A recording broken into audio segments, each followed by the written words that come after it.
Assalamualaikum warahmatullahi wabarakatuh. Salam sejahtera untuk kita semua. Kami dari Tim 2 SMP Negeri 1 Mojo Tengah. Di video ini, kami akan mempresentasikan karya tulis ilmiah remaja yang berjudul Analisis Pemanfaatan Aliran Air Depan Kelas Terhadap Budidaya Kolam Ikan di SMP Negeri 1 Mojo Tengah. Sebelum masuk kita bagi pembahasan, sebaiknya kita memperkenalkan diri terlebih dahulu. Ingat, pepatah mengatakan, tak kenal maka tak sayang. Maka izinkan kami untuk memperkenalkan diri. Saya Arum Hasana dari kelas 8H. Saya Naila Nur Alfiana dari kelas 8G. Dan saya Sekar Kinati Surahayu dari kelas 8H. Sebelum memasuki bab pendahuluan, saya akan menyampaikan abstrak pada penelitian kali ini. Aliran air merupakan salah satu sumber air yang digunakan untuk budidaya ikan. Salah satu contohnya adalah aliran air depan kelas di SMP Negeri 1 Mojo Tengah. Tujuan dari penelitian ini adalah untuk mengetahui besarnya debit air yang digunakan untuk mengaliri kolam ikan dan untuk mengetahui pertumbuhan ikan di kolam budidaya dalam waktu tertentu. Metode yang digunakan adalah metode purposive sampling, di mana penentuan lokasi didasarkan atas pertimbangan tertentu. Hasil pengukuran debit air di aliran air depan kelas yaitu rata-rata 5,75 meter per second. Nilai pH air kolam budidaya ikan yaitu 6. Luas kolam budidaya ikan di SMP Negeri 1 Mojo Tengah adalah 26,7 meter persegi, 38,9 meter persegi, dan 60,5 meter persegi. Hasil pertumbuhan ikan di kolam budidaya SMP Negeri 1 Mojo Tengah selama kurang lebih 1 minggu yaitu berkisar 0,2 cm sampai 0,5 cm. Kita masuk ke bab pertama yaitu bab pendahuluan. Pada bab pendahuluan terdapat 5 subbab yang terdiri dari latar belakang, rumusan masalah, tujuan penelitian, manfaat penelitian, dan hipotesis penelitian. Latar belakang penelitian ini adalah budidaya perikanan merupakan kegiatan yang menghasilkan ikan dan menguntungkan, seperti ikan nila, lele, bandeng, gurami, dan lainnya. Di SMP Negeri 1 Mojo Tengah, kegiatan ini dilakukan dengan memanfaatkan aliran air di depan kelas sebagai sumber air utama. Aliran ini berasal dari selokan yang kecil berfungsi menyalurkan air hujan atau limbah. Kolam budidaya ikan di sekolah digunakan untuk kegiatan ekstrakurikuler. Rumusan masalah penelitian kali ini ada 2, yaitu 1. Apakah aliran air depan kelas dapat dimanfaatkan untuk budidaya kolam ikan di SMP Negeri 1 Mojo Tengah? 2. Bagaimana pertumbuhan ikan di kolam budidaya yang memanfaatkan aliran air depan kelas? Tujuan penelitian kali ini tersebut ada 2, yaitu 1. Mengetahui kondisi kualitas air yang digunakan sebagai sumber air untuk budidaya kolam ikan di SMP Negeri 1 Mojo Tengah. 2. Mengetahui pertumbuhan ikan di kolam budidaya ikan dalam waktu tertentu. Manfaat penelitian kali ini yaitu ada 2. 1. Memberikan informasi mengenai kondisi kualitas air dengan mengukur pH dan debit air sebagai sumber air untuk budidaya kolam ikan. 2. Memberikan informasi mengenai pertumbuhan ikan di dalam kolam budidaya SMP Negeri 1 Mojo Tengah. Sedangkan hipotesis penelitian. Hipotesis dari penelitian ini adalah bahwa aliran air depan kelas mempengaruhi pertumbuhan ikan di kolam budidaya ikan SMP Negeri 1 Mojo Tengah. Ada 3 subbab. Yang pertama adalah aliran air, yang kedua budidaya ikan, dan yang terakhir adalah kualitas air. Aliran air adalah sebuah badan air permukaan yang terus-menerus mengalir pada sembir dan dasar sungai sebuah petang. Ada 3 jenis aliran air, yaitu aliran air permukaan, aliran air bawah tanah, dan aliran air laut. Faktor-faktor yang mempengaruhi aliran air antara lain yaitu gravitasi, kemiringan, kualitas tanah, dan curah hujan.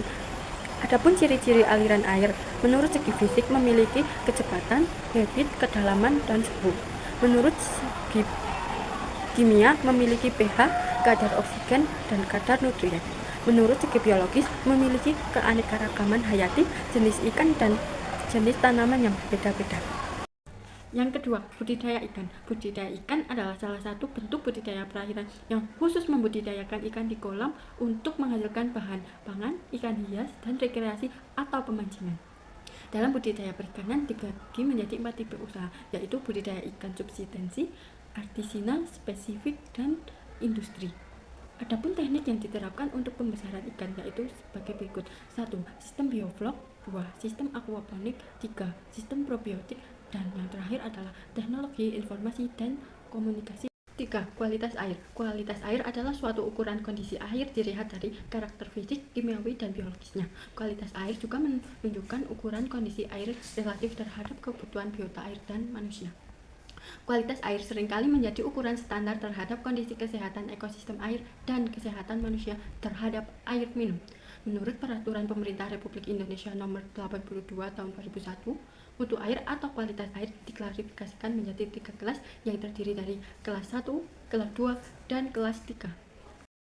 Pada bab yang terakhir yaitu bab metode penelitian, terdiri dari waktu dan tempat, alat dan bahan, alur penelitian, data penelitian, kesimpulan, dan saran.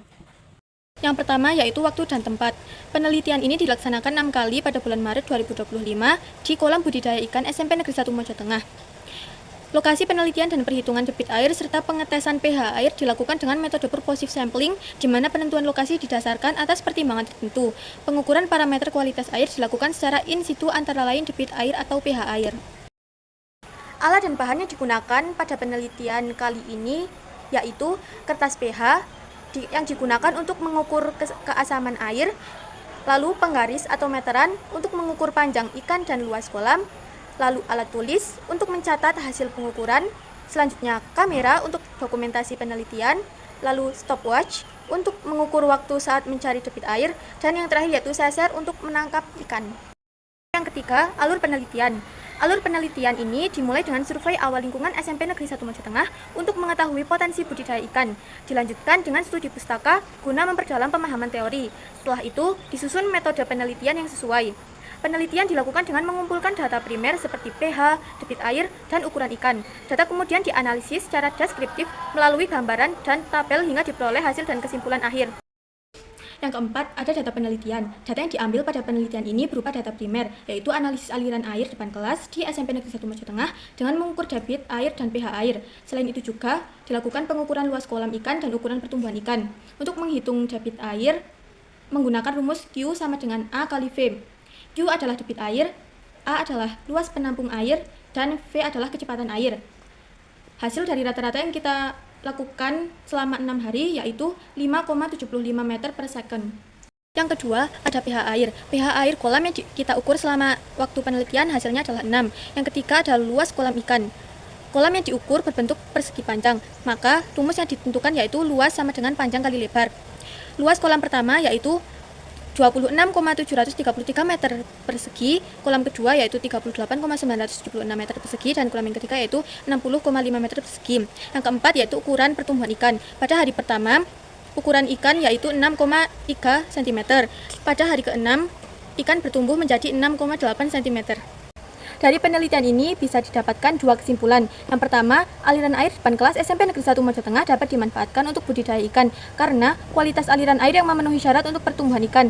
Debit aliran air mencukupi untuk pertumbuhan ikan, yaitu rata-rata 0,57 meter persegi per sekon, serta pH tingkat keasaman berada pada level 6. Yang kedua yaitu secara umum pertumbuhan ikan di kolam budidaya yang memanfaatkan aliran air depan kelas sebesar 0,5 cm per 6 harinya.